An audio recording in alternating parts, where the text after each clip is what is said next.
मुख्यमंत्री माझी लाडकी बहीण योजनेच्या लाभार्थ्यांसाठी महत्त्वाची बातमी आहे। अन्य विविध योजनांच्या माध्यमातून लाभ घेणाऱ्या तसंच प्राप्तिकर विभागाकडे ज्या कुटुंबाचं 2.5 लाखांपेक्षा अधिक उत्पन्न दाखवलं गेलेलं आहे अशा कुटुंबातील लाभार्थ्यांना या योजनेतून वगळण्याचा निर्णय सरकारने घेतलाय अशी माहिती सूत्रांनी दिली आहे। तसंच दरवर्षी जूनमध्ये लाभार्थ्यांना सगळी माहिती ई-केवायसी मध्ये द्यावी लागणार आहे। या योजनेत तब्बल 2,63,00,000 लाडक्या बहिणींनी नोंदणी केली, त्यापैकी 2,41,00,000 महिला पात्र ठरलेल्या आहेत। तर अजूनही 11 लाख अर्जांची छाननी प्रलंबित आहे।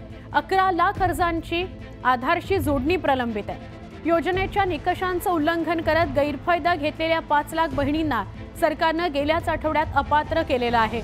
या योजनेवरील उधळपट्टीला लगाम लावण्याकरता योजनेत काही सुधारणा करण्याचा निर्णय नुकताच झालेल्या मंत्रिमंडळ बैठकीत घेण्यात आला अशी माहिती सूत्रांनी दिली आहे।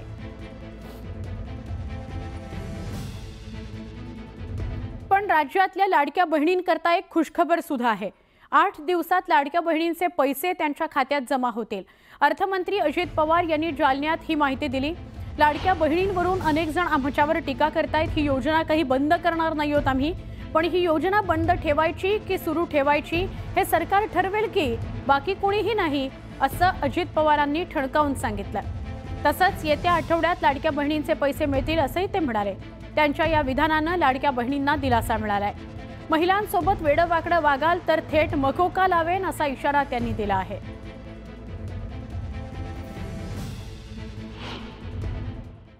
आज माझ्या लाडक्या बहिणी इथं बसल्यात।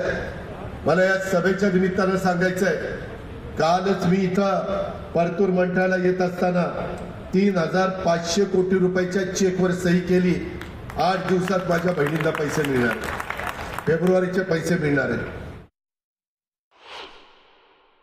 महिलांच्या बद्दल पण कुठल्याही प्रकारे राष्ट्रवादी काँग्रेस पक्षाच्या कार्यकर्त्याच्या बद्दल तक्रार येता कामा नये।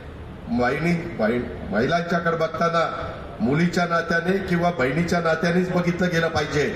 कुठेही वेडेवाकडे काही कानावर आलं तर मग माझ्याशी गाठ आहे, त्याला मोकोकाच लावी, सोडायचं नाही। आणि सांगायला आलं ना दादा वाचवा, एसपीला म्हणेल त्याला टायर मध्ये घेऊन 6 दिवस सोडू नका तिच्या मायला। संतोष देशमुख हत्या प्रकरणातील फरार आरोपी कृष्णा आंधळे याची संपत्ती जप्त करण्याचे आदेश न्यायालयाने दिले आहेत। संतोष देशमुख यांचा 9 डिसेंबर 2024 ला खून झाला होता। तेव्हापासून कृष्णा आंधळे फरार आहे। त्याची संपत्ती जप्त करण्याची परवानगी द्यावी असा अर्ज सीआयडीच्या अधिकाऱ्यांनी न्यायालयाकडे केला होता। तसंच याबाबतची माहिती देखील सादर केली होती। यामध्ये कृष्णा आंधळे याच्याकडे 5 विविध प्रकारची वाहनं आहेत। धारूर ते केज इथल्या बँकेत 3 खाती आहेत।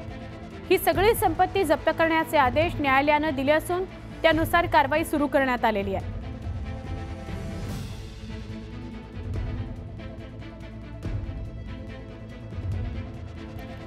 कृष्णा आंधळे सरपंच संतोष देशमुख हत्या प्रकरणातला एक आरोपी जो अजूनही फरार आहे, त्याची संपत्ती जप्त करण्याचे आदेश न्यायालयाने आता दिले आहेत।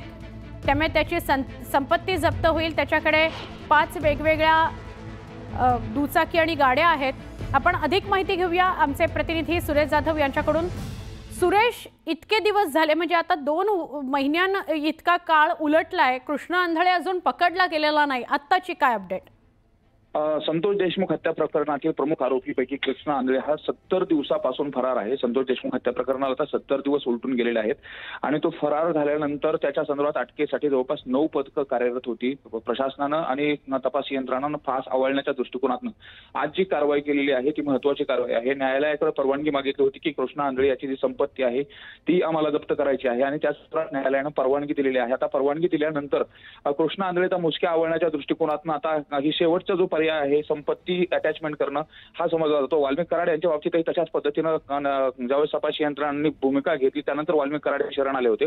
आता कृष्णा आंधळे देखील या प्रकरणात शरण येणार का, त्याला अटक केलं जाणार हे देखील पाहणं महत्त्वाचं आहे। मात्र कृष्णा आंधळे हा सराईत आरोपी आहे। या अगोदर देखील काही प्रकरणामध्ये तो फरार होता आणि फरार असताना त्यांनी हा जो गुन्हा आहे संतोष देशमुख हत्या प्रकरणाचा गुन्हा केलेला होता। त्यामुळे धनंजय देशमुख यांनी देखील वारंवार एक गोष्ट सांगितली होती की जर तो फरार असताना त्याला जर त्याच वेळेस अटक केली असती तर हा प्रकार घडला नसता. मात्र आता बरोबर. कृष्णा आंधळेच्या अटकेच्या दृष्टिकोनातून आज जो निर्णय घेतला गेलाय, तपास यंत्रणा आता त्याची जी प्रॉपर्टी आहे ती सील करणार आहे. त्याच्या नावावरती असलेल्या गाड्या आहेत, त्याचबरोबर त्याच्या नावावरती असलेली इतर जी संपत्ती आहे, बरोबर. त्याची जी अकाउंट आहेत 3-4 अकाउंट ते देखील सील केले जाणार आहेत. त्यामुळे आता कृष्णा आंधळे शरण येतो का त्याला पकडलं जातं हे पाहणं महत्त्वाचं ठरेल. नक्की. धन्यवाद माहिती दिल्याबद्दल.